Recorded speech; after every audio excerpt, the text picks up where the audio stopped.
साधु संतों ने 3 वचन भरवाए। इधर की तरफ ध्यान रखें कि न्यू मन मैला नहीं मेरा एक कारण है मन मैले का, तुम साझे की गए चीज मांग मेरा हक ना साधु के ले। धीरध्वज बेटा है मेरा, लेकिन बेटे के ऊपर माता और पिता दोनों का अधिकार हुआ करता है। मैंने आपको वचन दे दिए हैं, मैं अपनी पत्नी से भी सलाह लेकर के अपने पुत्र को तभी आपके शेर के भोजन में दे सकता हूं। मुझे थोड़ा सा समय चाहिए। कोई बात नहीं, हम तब तक यहां पर खड़े हैं, इंतजार कर रहे हैं। आप हमें जल्द से जल्द आकर के सूचना दे देना। अगर आप शेर को भोजन करवा सकते हैं तो पुत्र को चीरना है, और ना करवा सकते तो मना कर देना। हम यहां से चले जाएंगे। राजा मोरध्वज चल करके अपनी पत्नी रानी विद्याधरणी के कक्ष की तरफ जा रहे थे। पति के आने की आहट सुनी, रानी विद्याधरणी अपने महल से बाहर निकल करके आई। लेकिन जैसे ही दानवीर राजा मोरध्वज की तरफ नजर गई, अपने पति के चेहरे को जीवन में पहली बार रानी विद्याधरणी ने इतना उदास देखा है। पति के चेहरे को देखते ही भाप गई कि कोई ना कोई अनहोनी हो गई है। दौड़ करके पहुंची, महाराज के चरण पकड़ लिए। हे महाराज, आपका इतना उदास चेहरा, जीवन में आज से पहले मैंने कभी इतना उदास चेहरा नहीं देखा, क्या बात है? ये बात सुनते ही राजा मोरध्वज की आंखों से आंसू बह निकले। हे रानी, मैं बहुत बड़ा अनर्थ करके आया हूं। क्या अनर्थ हो गया? दरबारों में 2 साधु आए हैं, एक शेर साथ में है, 3 वचन भरवाए और तेरे बेटे धीरध्वज को शेर के भोजन में मांग लिया। तू एक काम कर, उन साधु संतों को जाकर के मना कर दे। तेरा अधिकार है धीरध्वज के ऊपर, तू मना कर दे। मैं तो उनसे मना नहीं कर पाऊंगा। रानी विद्याधरणी समझ गई कि अगर तूने जाकर के संतों को मना किया तो राजा जीवित नहीं रहेंगे, राजा अपने वचन से हार हो जाएंगे। एक तरफ तो पति दिखाई दे रहा है और एक तरफ बेटा दिखाई दे रहा है। फिर सलाह दी कि महाराज कोई बात नहीं, ये तो एक बेटा है, अगर मेरे 10 बेटे भी होते तो मैं अपने पति के मान सम्मान के लिए अपने 10 बेटों का भी बलिदान कर देती। आप उदास ना हो, धीरध्वज मुझे आपके द्वारा मिला है, कोई बात नहीं, शेर के भोजन के लिए हम बेटे को दे देंगे।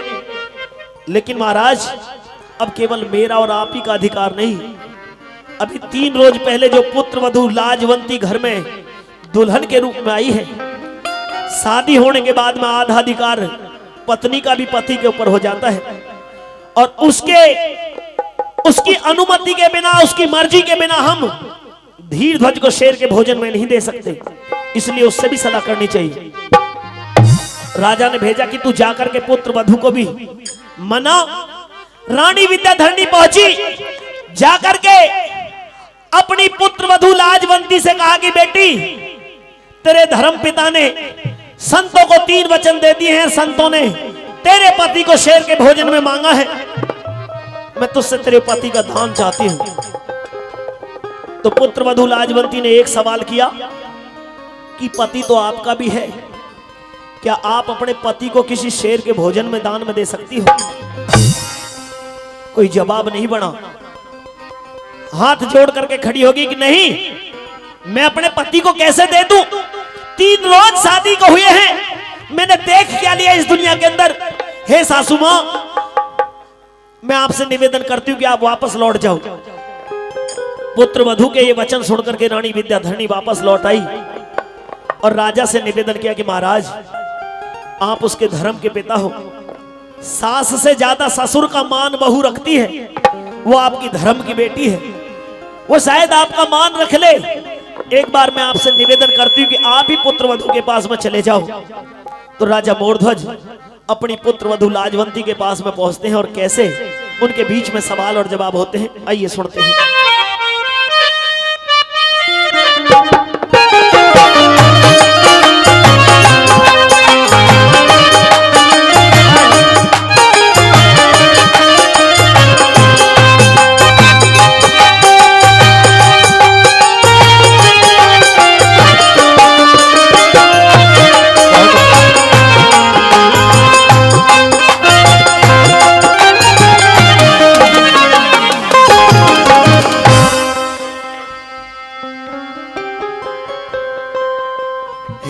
धर्म की बेटी।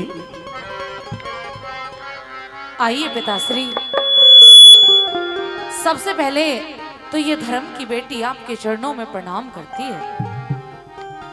बेटी तेरा प्रणाम तो मैं स्वीकार कर रहा हूं, लेकिन आज ये तेरा धर्म पिता बहुत बड़े संशय में फंसा हुआ है। मैं सोच रहा हूं कि तुझे आशीर्वाद दूं तो कौन सा आशीर्वाद दूं। पिताश्री, मुझे सदा सुहागन रहने का आशीर्वाद दीजिए। तू मेरी धर्म की बेटी है। हाँ, और पुत्र वधु यानी कि पुत्र की जो पत्नी होती है वो अपनी सगी बेटी से भी ज्यादा बढ़कर के होती है। हाँ पिताश्री, क्योंकि सगी बेटी को तो पिता बचपन में हो सकता है गोद में भी उठाता हो, लाड प्यार भी करता हो, लेकिन पुत्र वधु तो ऐसी होती है कि शायद उसका चेहरा भी ना देखे, उसके शायद पैर भी ना देख पाए। आज ये तेरा धर्म पिता तेरे पास में आया है बेटी, और मैं तुझे ये आशीर्वाद कैसे दे दूं, क्योंकि ये आशीर्वाद मुझे पूर्ण होता हुआ नहीं दिखाई दे रहा। ऐसी क्या बात हो गई पिताश्री, आपके चेहरे पे उदासी है। आज पहली बार मैं अपने धर्म पिता के दर्शन कर रही हूँ और आज भी आपके चेहरे पर कोई खुशी नहीं दिखाई दे रही। इस उदासी का कारण जानना चाहती हूँ, मुझे बताइए तो सही, ऐसी क्या बात हो गई। बेटी, हाँ पिताश्री, आज तेरे धर्म पिता बहुत बड़े धर्म संकट में फंस करके तेरे पास में आया है, और इस धर्म संकट से अगर आज मुझे कोई निकाल सकता है तो मेरी धर्म की बेटी तुम हो। ये आप कैसी बातें कर रहे हो, आप कहिए तो सही, ऐसी क्या बात है। ये देख रही है मेरे हाथ में क्या है। हाँ, ये आपके सर की पगड़ी है, आपके सर का ताज है, लेकिन आज ये ताज आपके हाथों में कैसे पिताश्री। ये सर की पगड़ी, ये सर का ताज केवल ताज ही नहीं, ये मेरे बुजुर्गों की वो मान मर्यादा है जिसको मैंने अपने सत्य से, अपने कर्म से, अपने धर्म से, अपने वचनों से आज तक संजो करके रखा है, और आज ये मेरे सर का ताज मेरे शीश से उतर चुका है। लेकिन क्यों? मुझे नहीं लगता कि ये दोबारा से कभी मेरे सर पर पहनाया जाएगा। ऐसी बातें मत कीजिए पिताश्री। ये मेरे हाथ में आ गया है बेटी, ये मेरे हाथ में रुक नहीं पा रहा। इस ताज की लाज अगर आज कोई बचा सकता हो तो केवल तुम हो। आप कहिए तो सही, आखिर क्या बात है। ओ तेरे पाया में धरूं ताज ने, नहीं। आज तेरा ये धर्म पिता तेरे चरणों में अपने सर के ताज को रख रहा है। ऐसा अनर्थ मत कीजिए पिताश्री। मैं तेरे पाया में धरूं ताज ने, नहीं। तू आज राख दे मेरी लाज ने।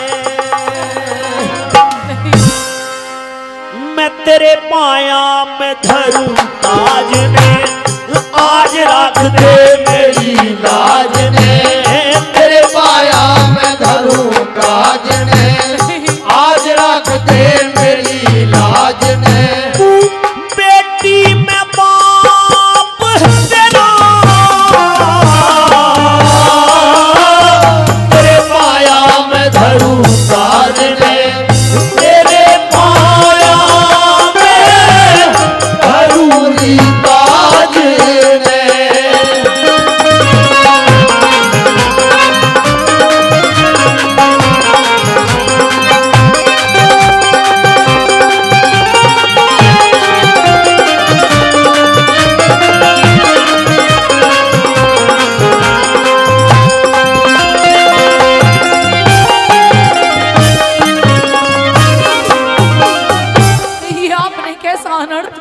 पिताश्री, ये आपके सर का ताज आपके सर पे शोभा देता है, इसे मेरे पैरों में मत रखिए पिताश्री।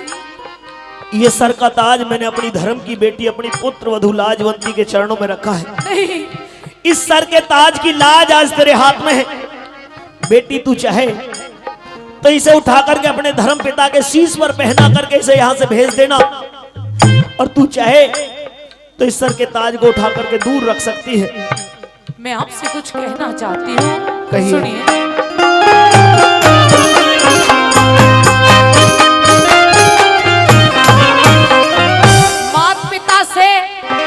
मात पिता से ऊंचा दर्जा ससुर का जी, पूजा में स्थान प्रथम होता व्याहे वर का जी। जहाँ ऐसे संस्कार मिल जा स्वर्ग बने उस घर का जी। जहाँ ऐसे संस्कार मिल जा स्वर्ग बने उस घर का जी। जहाँ ऐसे संस्कार मिल जा स्वर्ग बने उस घर का जी। हो स्वर्ग बना पर घर में तेरे, हो स्वर्ग बना पर घर में तेरे, नरक बना बड़ आया बेटी। अमृत जैसी जिंदगानी में जहर मिलावण आया बेटी। भरया हुआ तेरा भरया हुआ सिंदूर मांग का मैं आज मिटावण आया बेटी। भरया हुआ सिंदूर मांग का आज मिटावन आया बेटी। हो मांगू दान पति का कर दे, तेरे आगे झोली भर दे। मांगू दान पति का कर दे, तेरे आगे झोली भर दे। बस इतना सवाल मेरा, तेरे पाया में धरूं ताज दे, तेरे पाया में धरूरी ताज दे।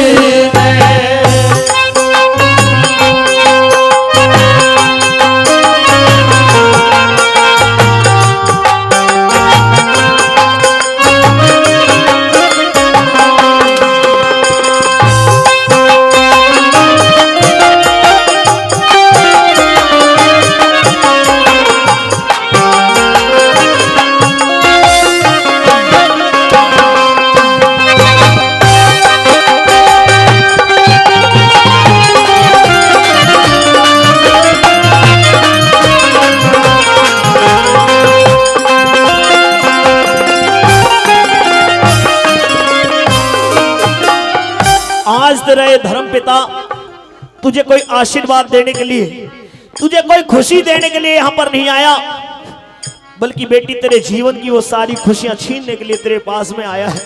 ऐसी बातें मत कीजिए पिताश्री। एक औरत जब उसकी मांग सजाई जाती है तो वो ये भगवान से प्रार्थना करती है कि हे परमात्मा, मैं जब तक जीऊं मेरी ये मांग कभी सूनी नहीं होनी चाहिए। लेकिन आज तेरा ये धर्म पिता तुझसे तेरे पति का दान मांग रहा है, तेरे उस माथे के सिंदूर को पूछने के लिए तेरे पास में आया है। बेटी, मैं तुझसे तेरे पति धीर ध्वज का दान चाहता हूं।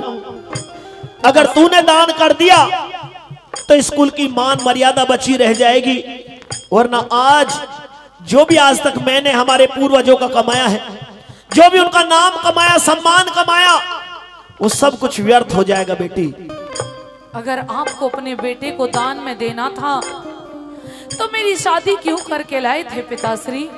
अभी मेरी शादी को 1-2 रोज हुए हैं, मेरे हाथों की मेहंदी भी नहीं छूटी।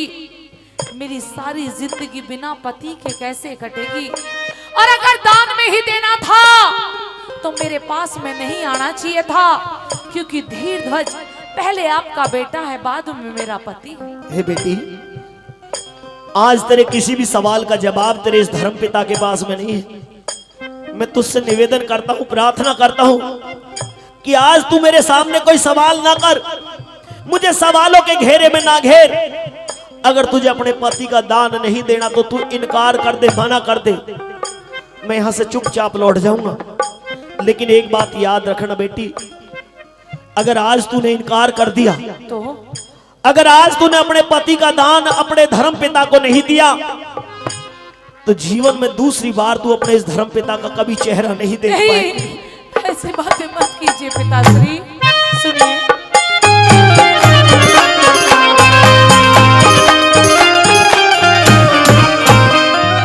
मैं कौन दान करने वाली, कौन दान करने वाली, आपकी इमदाद में मात पिता का होया करता हक अपनी औलाद में।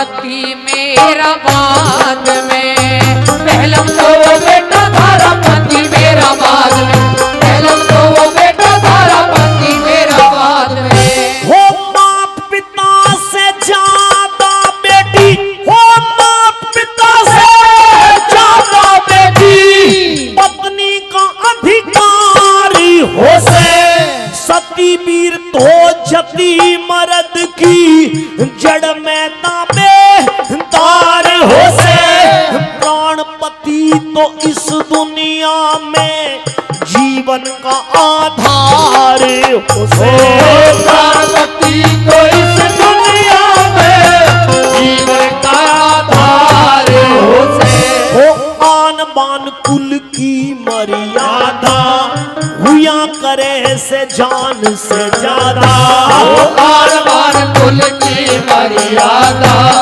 हुआ करे से जान से ज्यादा, हो जिसके सिर सेहरा, तेरे पाया में धरूं ताज ने, तेरे पाया में धरूं ताज ने, का खिलौना आए टूट गया, दिल का खिलौना आए टूट गया, कोई लुटेरा के लूट गया रे, हाय हाय दिल का खिलौना आए टूट गया, दिल का खिलौना।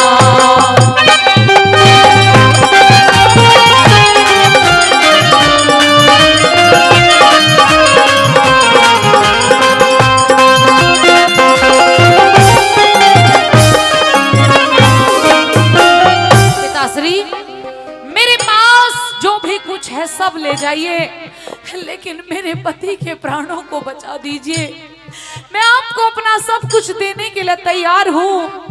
जो वो संत चाहते हैं, जितना धन दौलत उन संतों को दे दीजिए, लेकिन अपने इकलौते बच्चे की जान बचा लीजिए पिताश्री। बेटी, अगर धन दौलत की बात होती तो शायद ये तेरा धर्मपिता तेरे पास में नहीं आता। मैंने ये पूरा राज, पूरा ताज मैंने उनके चरणों में टेक दिया, लेकिन उन संतों ने केवल मुझसे मेरे बेटे धीर ध्वज का मांस अपने शेर के भोजन में मांगा है। नहीं, ऐसा अनर्थ मत कीजिए पिताश्री। बेटी, धीर ध्वज के साथ में केवल 3 रोज पहले तेरा ब्याह हुआ है, तेरी शादी हुई है।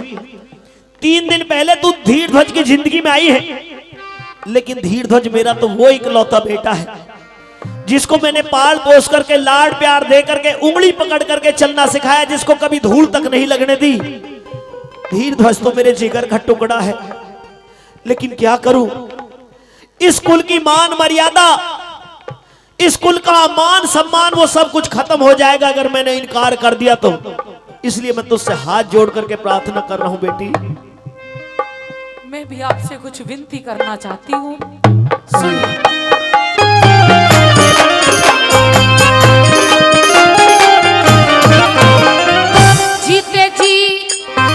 जीते जी ना घटने दूंगी थारे कुल की शान में, वह माता ने जन्म दिया है ऐसे खानदान में, थारे लिए अपना सब कुछ कर दूंगी कुर्बान में, थारे लिए अपना सब कुछ कर दूंगी कुर्बान में, थारे लिए अपना सब कुछ कर दूंगी कुर्बान में। हो दान पति का करेंगे हमारे, तू दान पति का करके हमारे, कुल की लाज बचा दे बेटी, जिंदगी भर ना भूलूं सर पे यो एहसान चढ़ा दे बेटी। धीर ध्वज न दे घाल भेंट में, भूखा शेर जिमा दे बेटी। धीर ध्वज न दे घाल भेंट में, भूखा शेर जिमा दे बेटी। अरे होनहार बलवान बतावे, मानस की के पार बसावे, होनहार बलवान बतावे, मानस की के पार बसावे। हो करती सिका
रास्ता नहीं है?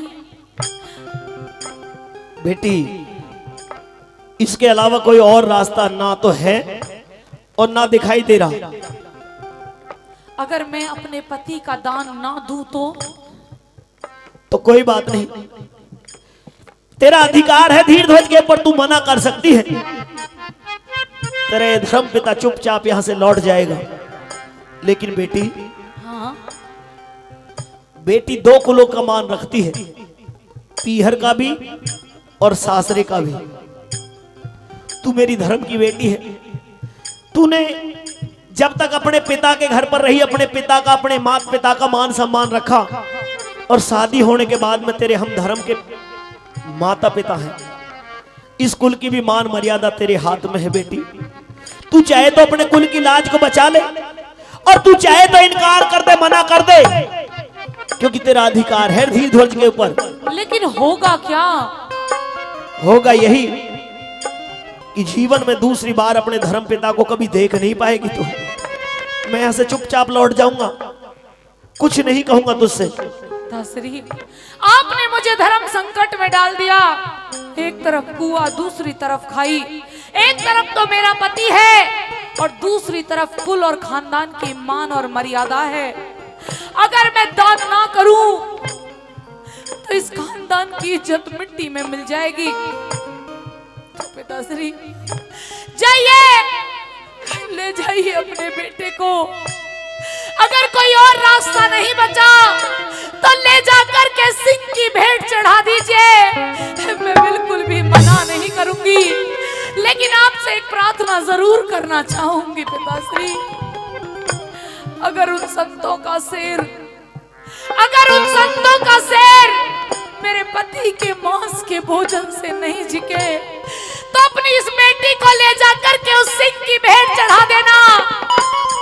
मैं मरने के लिए तैयार हूं पिताश्री, सुनिए मेरी बात।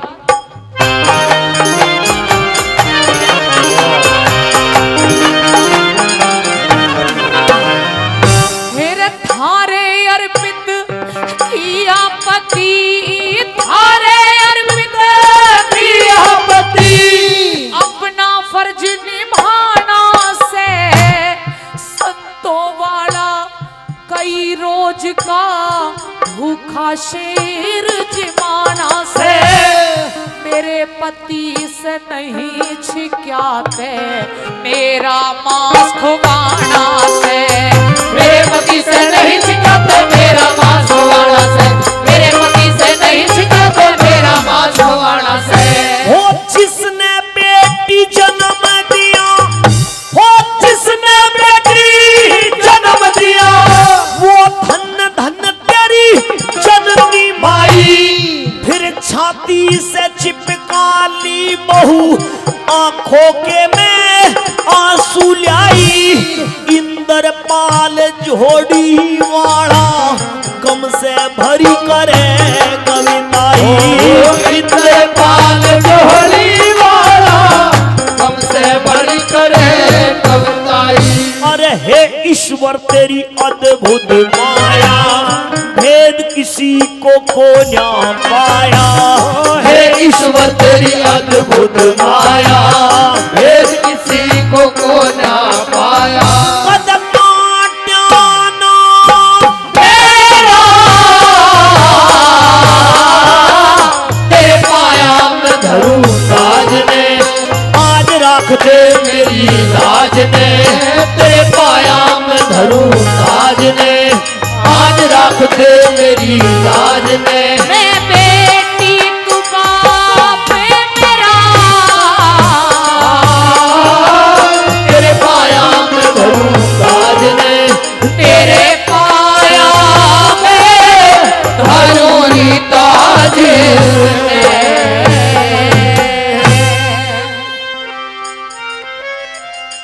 भजन अच्छा लगा, पसंद आया तो एक बार तालियों से भी अपना आशीर्वाद जरूर दे दें। और क्योंकि जी एक प्रस्तुति और इसी किस्से में कि हम आपके बीच में कर देते हैं, ठीक है जी, क्योंकि उसके बाद में 4 बज लेंगे और फिर हम भी आपसे अनुमति चाहेंगे।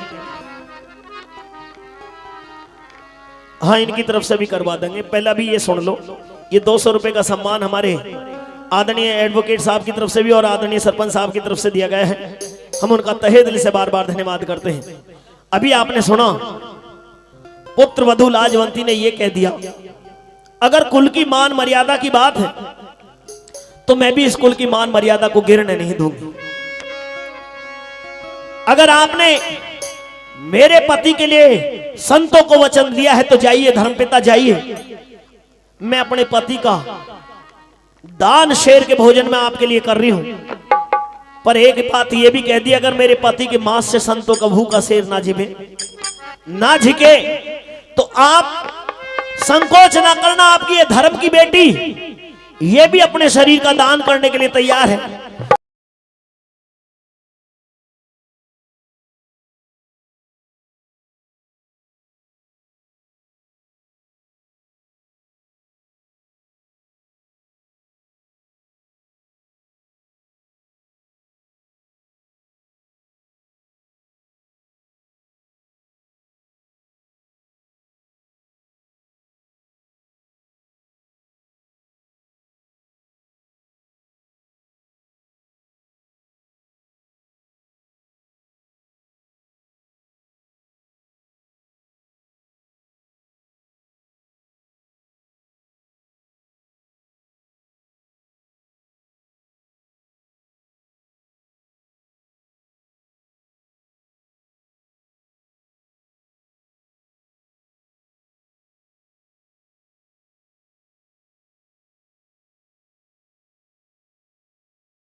हेलो, पिताश्री के चरणों में प्रणाम। आयुष्मान भव। माता जी के चरणों में प्रणाम। आपने मुझे याद किया? याद किया नहीं, बुलाया है धीर ध्वज जी। आपका आदेश मेरे लिए सर्वोपरि है और आपने जैसे ही आवाज दी, जैसे ही मेरे पास में सूचना पहुंची तो मैं तुरंत आया हूं। आदेश करिए पिताश्री। क्या आपको दरबार के बारे में पता है कि आज दरबार में क्या हुआ है? मुझे तो जानकारी नहीं है। अगर नहीं है तो मैं आपको बताना चाहता हूं। आज दरबार में 2 साधु और 1 शेर आए। बिल्कुल ही सामने दिखाई दे रहे हैं। सामने दिखाई दे रहे हैं, जिन्होंने मुझसे वचन भरवाए हैं और वचन में भी अपना भोजन तो जैसा सात्विक था वैसा था, लेकिन इस शेर के लिए भोजन मुझे कराना है धीर ध्वज, ये आप जानते हो। बिल्कुल करवाइए। अगर आप इस बात से विदित हैं तो ठीक है, अन्यथा मैं आपको बताना चाहता हूं, मैंने ऐसे वचन भरे हैं कि इस शेर का भोजन तू बनेगा मेरे लाल, सिर्फ तू। मैं? हाँ, ये तो मेरे लिए सौभाग्य की बात है कि मेरे पिता ने वचन दिया है और वचनों में उन्होंने अपने पुत्र को शेर के भोजन में दिया है। किसी और जीव की हत्या नहीं करवाई, बल्कि अपने स्वयं पुत्र को सौंपा है। इससे बड़ी बात और क्या हो सकती है पिताश्री? तो मैं अपना वचन निभा सकता हूं। बिल्कुल, आप अपना आसन ग्रहण कर लीजिए। आपके आदेश का मैं पालन करूंगा। बिल्कुल। हो गया बैठ धीर ध्वज करके नीची विद्याधरणी, चीरते वक्त आंखों से आंसू नहीं आने चाहिए, हेलो क्योंकि जी। मैं बताना चाहता हूं विद्याधरणी कामनी, ओ विद्याधरणी कामनी मन तू दई जान से मार, आज शेर की भेंट में तेरा दे दिया राजकुमार। ये मेरी मजबूरी बन गई है। हाँ महाराज, मैं सारी बातों को जानती हूँ, सारी शर्तों को जानती हूँ। आप आरे को चलाइए, मैं अपनी आंखों को बंद कर लेती हूँ। सुनिए एक बात। हाँ जी। हो गया बैठ धीर ध्वज करके नीची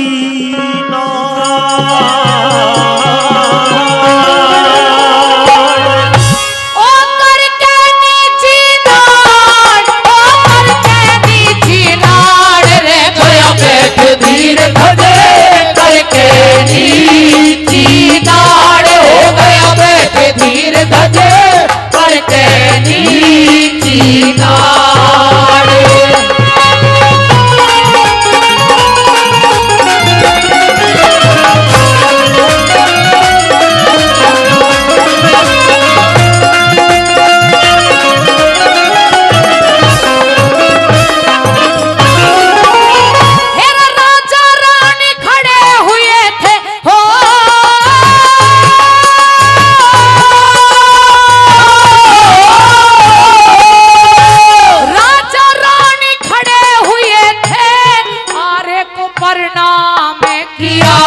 परमेश्वर का ध्यान लगा के सुत पे आरा टेक दिया, चाले को न हाथ कांप गए, रानी का हिल गया हिया।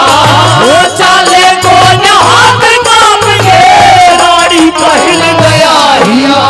अरे 9 महीने तक रखा गर्भ में, तन के ऊपर कष्ट सहे, किसी चीज की कमी न छोड़ी, शौक करे था नए नए, जिन हाथों से पाया पोसा, उन हाथों से जी रहे, जिन हाथों से पाया पोसा, उन हाथों से जी रहे।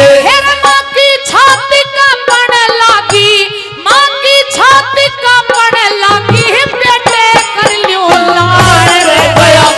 धीर धजे करके नीची नाड़, हो गया बैठ धीर धजे करके नीची नाड़।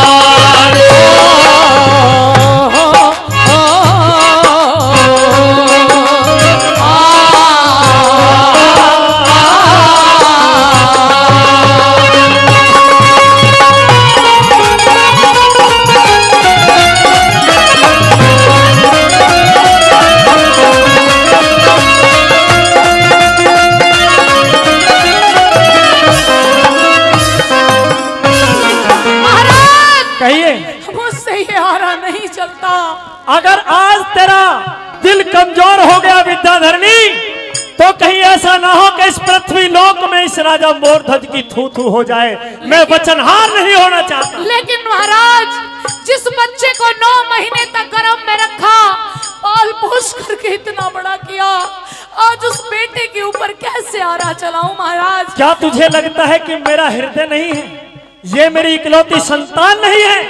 या मेरे मन में इसके प्रति कोई प्रेम नहीं है? रहम कीजिए महाराज, मुझे क्षमा कीजिए, मैं सारे को नहीं चला सकती। रानी, एक माँ जिसने अपनी संतान को इतने लाड प्यार देकर के पाल पोस करके बड़ा किया हो, वो अपने बेटे को कैसे अपने हाथों से चीर सकती है? आरा रखा ही था सर के ऊपर, इतने तो रानी विद्याधरणी की हिड़की बंद की है। महाराज, बेशक से वचन हार हो जाओ, मैं अपने बेटे को नहीं चीर सकती।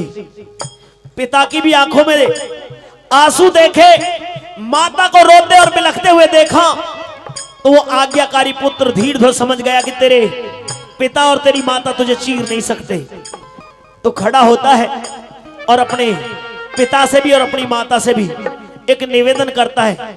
किस तरह से समझाने की कोशिश करता है, सुनिए भला।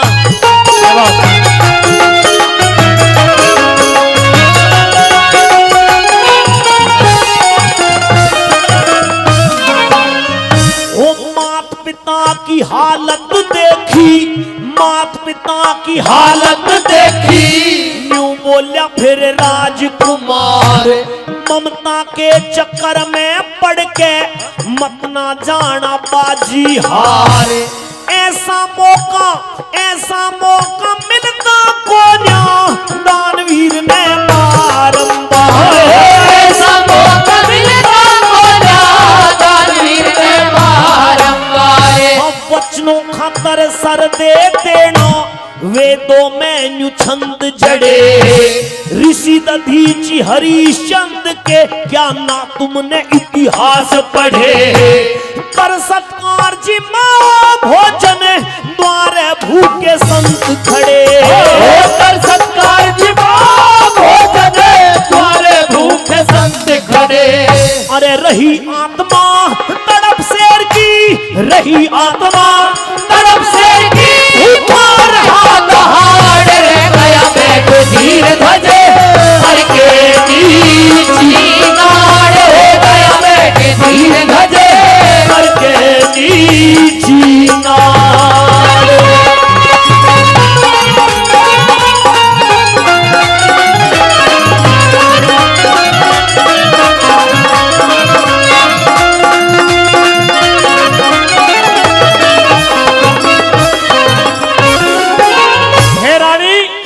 श्री कहिए। आप पुत्र के मोह में खोकर के आप अपने वचनों से हारना चाहते हो।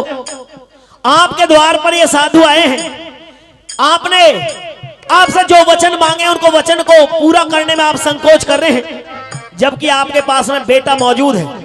पुत्र को शेर के भोजन में मांगा, पुत्र को देने में आप संकोच कर रहे हैं। इनको सामान्य संत ना समझिए। जिन्होंने आपसे आकर के केवल आपके बेटे धीर ध्वज को ही शेर के भोजन में मांगा है, तो ये हो सकता है कि शायद आपकी परीक्षा हो रही हो। आज आपके सत्य की, आपके धर्म की, आपके वचनों की परीक्षा हो रही हो।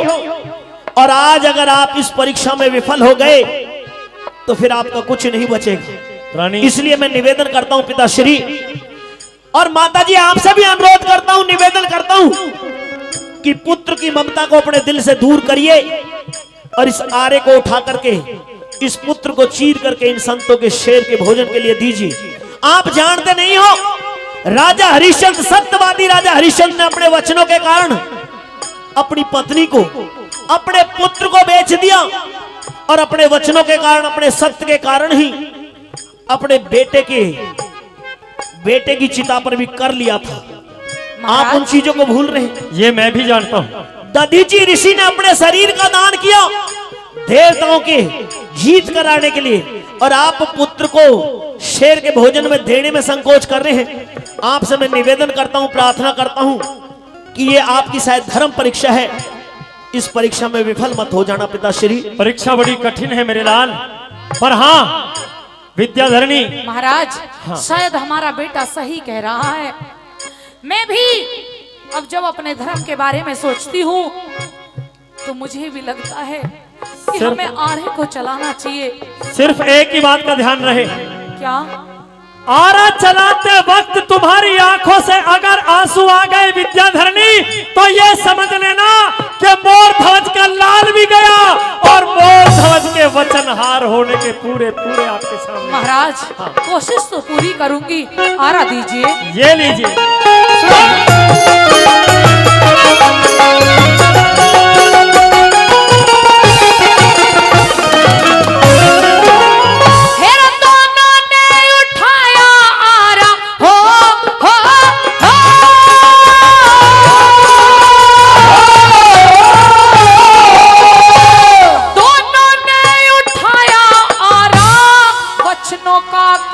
जब ख्याल खून की फुहार छूटी, धरती होगी लाल लाल। दिशाओं के दिग्गज डोले, अंबर भी गया था हाल।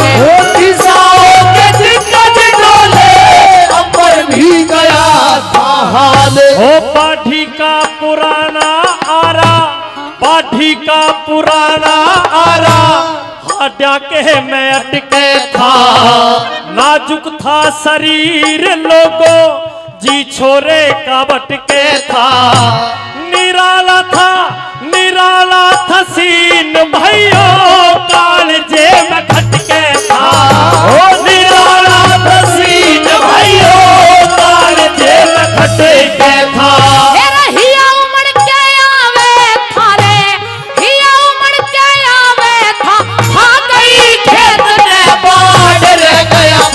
धीर धजे करके नीची नाड़ हो गया बेटे, धीर धजे करके नीची नाड़।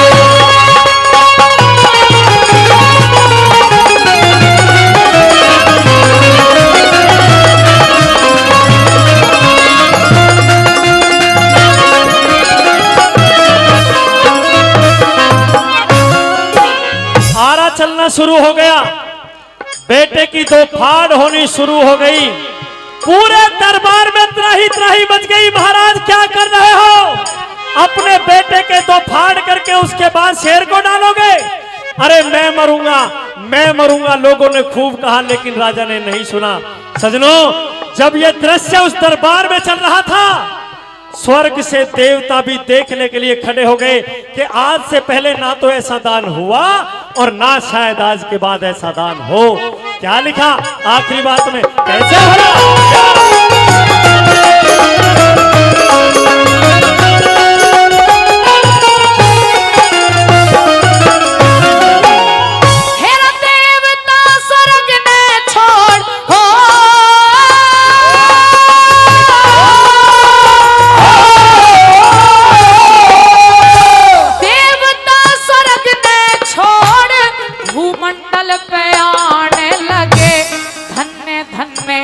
दानवीर गुण राजा के गाने लगे। ब्रह्मा विष्णु शिव शंकर भी फूलों ने बरसाने लगे। ब्रह्मा विष्णु शिव शंकर भी फूलों ने बरसाने लगे। ये दानवीर बहुत देखे, दानवीर बहुत देखे, पर ना ऐसा दान देखा। गाने आले बहुत देखे, ना हृदय में ज्ञान देखा। हरे राम फैसले की कविता में तूफान देखा। हरे राम फैसले की कविता में तूफान देखा। शेर के आगे डाल दिया रे, शेर के आगे डाल दिया, तो फाड़ रे गया बैठे, धीर धजे करके नीची नाड़ हो गया बैठे, धीर धजे करके नीची नाड़। करके नीची नाड़, हो करके नीची नाड़ रे गया बैठे, धीर धजे करके नीची नाड़ हो गया बैठे, धीर धजे करके नीची नाड़। बहुत बहुत धन्यवाद। अगर ये कथा पसंद आई तो एक बार ताली बजा दो, जोरदार ताली। अभी आपने सुना भी कि शेर के आगे डाल दिया फिर कर कहने दो फाड़। बेटे की दो फाड़ बनाई, शेर के सामने डाल दिया। जिमा लीजिए शेर को। तो संत कहते हैं कि परिवार को बुलाइए। परिवार में मैं मौजूद, मेरी पत्नी मौजूद, पुत्र वधु को भी बुलवाइए, उसको भी बुलवा लिया, बेटे को भी बुलवाइए। बेटे को कहां से बुलवाऊं, बेटा तो ये चीर करके शेर के सामने डाल दिया, आवाज दीजिए। तो जैसे ही राजा मोरध्वज ने पुत्र को पुकारा तो पुत्र महलों के अंदर से चला आता है। ये देख करके राजा मोरध्वज अचंभित हो गए, फिर ये कौन है? ये भी आपका पुत्र है, और ये जो सामने आ रहा है ये भी आप ही का पुत्र है। समझा नहीं आपकी लीला। तो श्री कृष्ण जी ने अपना रूप दिखाया और कहा कि जब तक सूरज चांद तारे, ये दुनिया, इस सृष्टि, ये पृथ्वी रहेगी, आपके दान की चर्चा होती रहेगी, आपका यश गाया जाएगा दुनिया में। ये वरदान दिया, आपकी केवल परीक्षा हुई थी और परीक्षा में आप पास हुए हो। और अगर भजन अच्छे लगे, पसंद आए तो ताड़ी बजा करके अपना आशीर्वाद दे दें, क्योंकि आरती का समय हो गया है, घंटी बज चुकी है। सभी जो आरती पर भी पहुंचे प्रसाद भी ग्रहण कर।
सब लेके जाइए जी।